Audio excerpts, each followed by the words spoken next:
শুভ সকাল বন্ধুরা। বর্ষার এই মরশুমে আজকে বাড়িতে বানাবো ইলিশ, তারই ভিডিও আপনাদের সাথে শেয়ার করছি।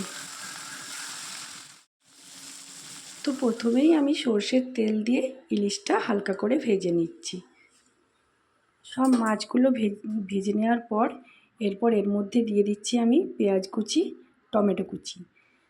একটু ভালো করে এটা নেড়ে চেড়ে নিচ্ছি। আর এর মধ্যে দিয়েছিলাম পোস্ত, সাদা সর্ষে আর কালো সর্ষে। তারপর দিয়ে দিলাম সামান্য হলুদ, জিরে, লঙ্কা,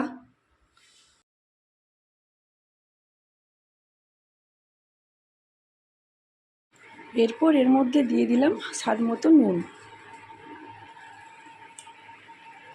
তো এটা ভালো করে নেড়ে চেড়ে এর মধ্যে এরপর মাছগুলো দিয়ে আর সামান্য সর্ষের তেল আর কাঁচা লঙ্কা দিয়ে ফুটিয়ে নিচ্ছি।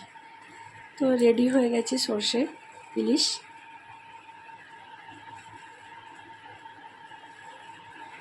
এরপর এটা আমি গরম ভাত দিয়ে পরিবেশন করে দিলাম।